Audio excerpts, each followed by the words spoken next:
Harry and Meghan, as I just said, I think everybody knows they're at best low-level millionaires because he's inherited a few bucks from his family. But they've been living.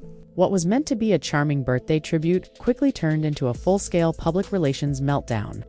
Meghan Markle's 44th birthday video was supposed to be a soft, heartwarming moment shared with the world. Instead, it's being torn apart by critics, mocked across social media, and even raising concerns among parenting advocates.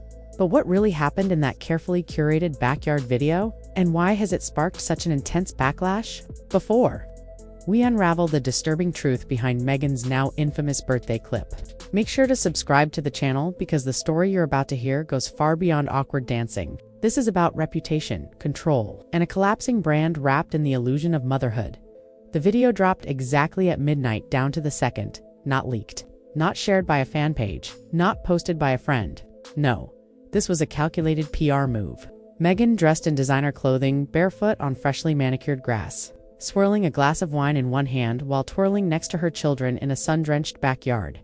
To the untrained eye, it might have looked like a spontaneous family moment. But to anyone paying attention, it screamed strategy. What caught people off guard wasn't just the video's overly polished aesthetic, it was the performance. Meghan danced with an exaggerated enthusiasm, waving her arms theatrically, locking eyes with the camera as if on a stage. And then there were the children. Archie and Lilibet were there too, standing stiffly, barely moving, clearly coached. This wasn't parenting, this was branding. And the internet knew it instantly.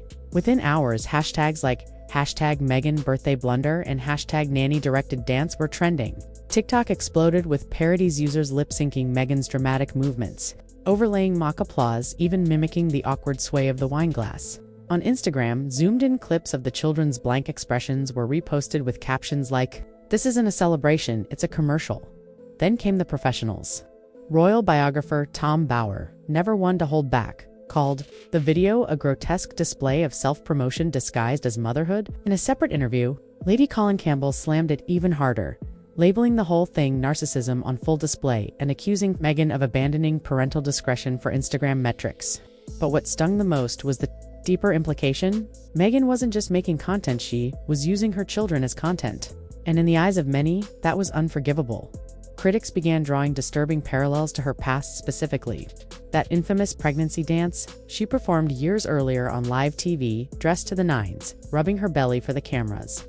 Back then, it was seen as strange. Today, it's being reinterpreted as the beginning of a pattern, turning private moments into public spectacle, with Meghan always center stage.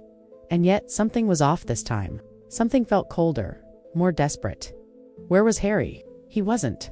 In the video, he wasn't mentioned. He didn't even post a birthday message. That silence didn't go unnoticed. Rumors swirled. Had he objected to the video? Was he kept out of the loop? Or perhaps, was this Meghan's solo acta last-ditch attempt to control a spiraling narrative? Theories abounded, but what came next only fueled them.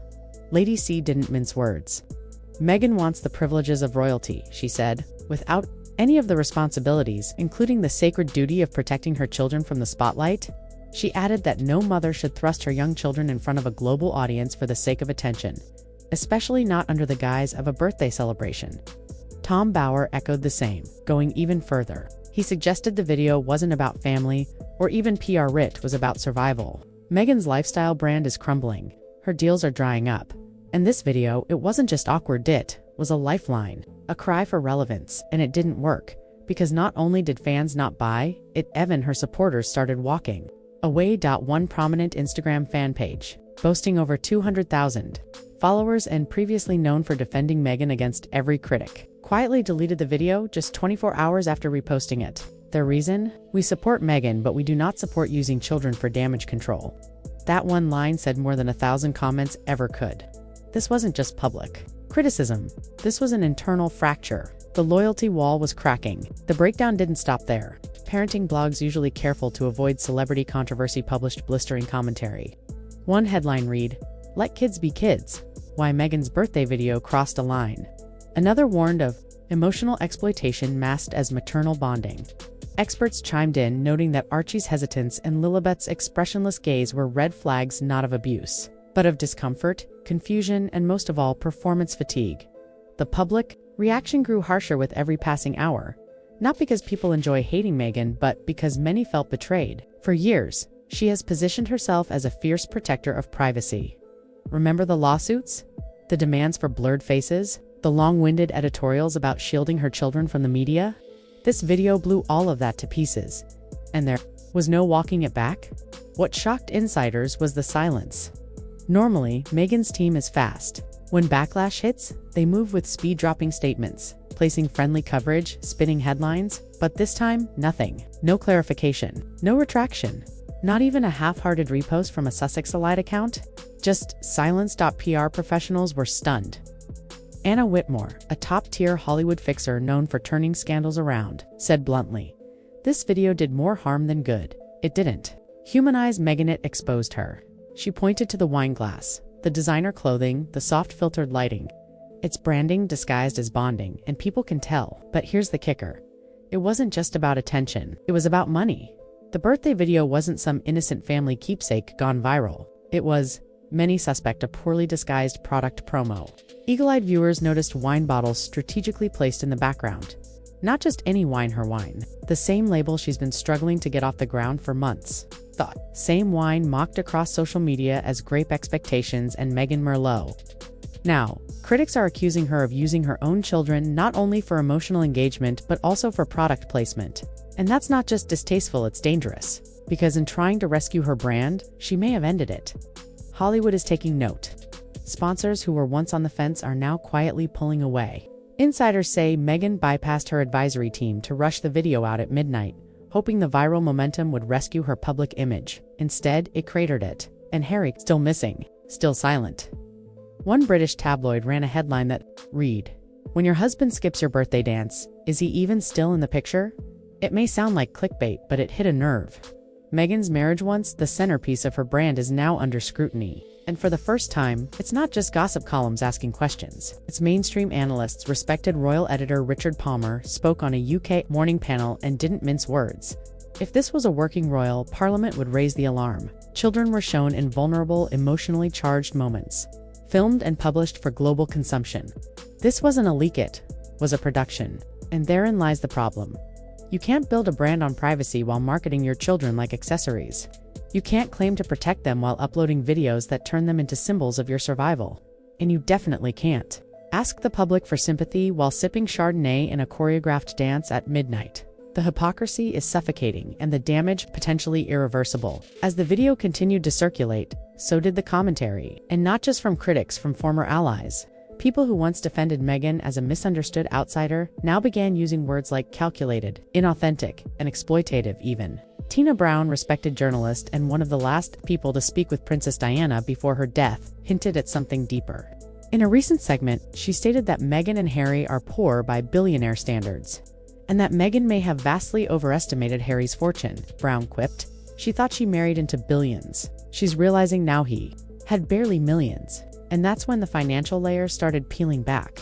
Commentators began suggesting that Meghan's entire media push, including this bizarre birthday video, wasn't just about staying relevant. It was about staying afloat. The Netflix deal is hanging by a thread. Spotify is gone. American Riviera Orchard is floundering.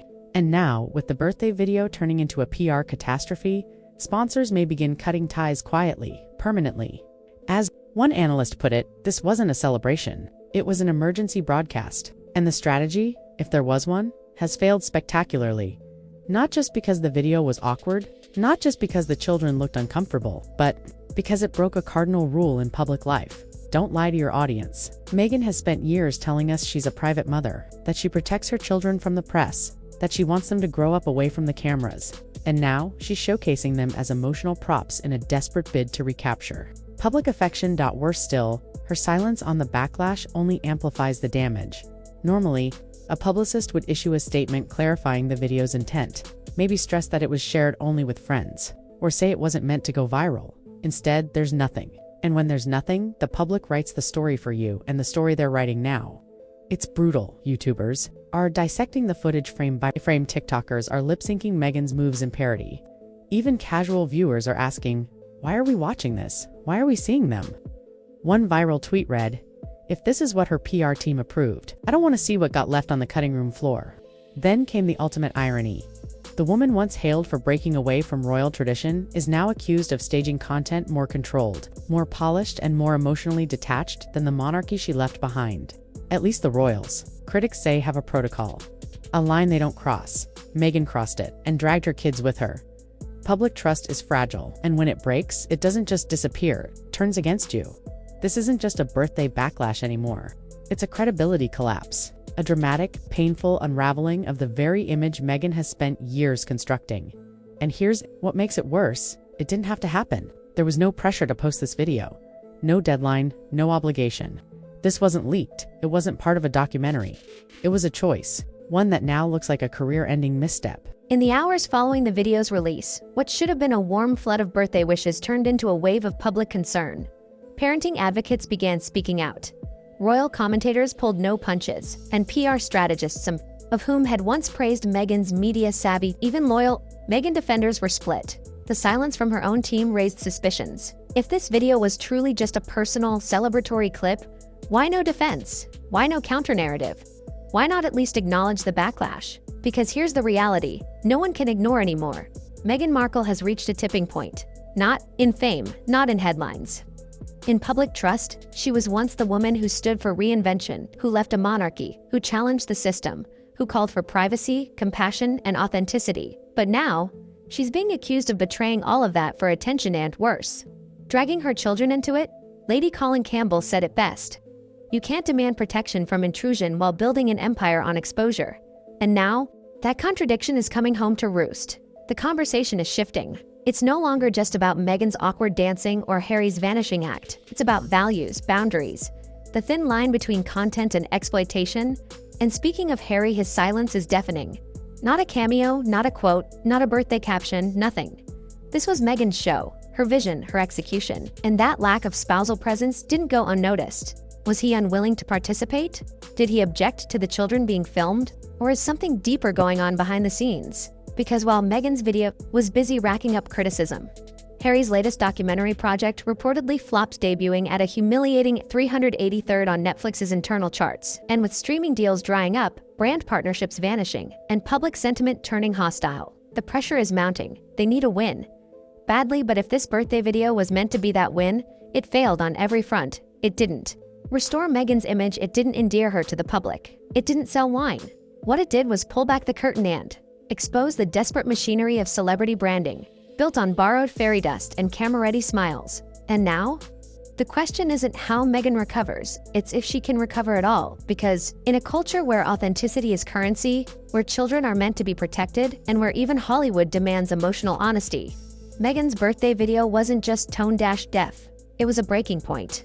A masterclass in what not to do when the spotlight turns cold, and in trying to dance her way back into the public's good graces, she may have danced straight into her own downfall. Make no mistake, this isn't the end of the story, but it might be the moment we all look back on and say, and started becoming the architect of her own collapse. If you want more stories that cut through the PR fog and expose what's really happening behind the headlines, make sure you hit that subscribe button. This is just the beginning, and trust me, you won't want to miss what comes next.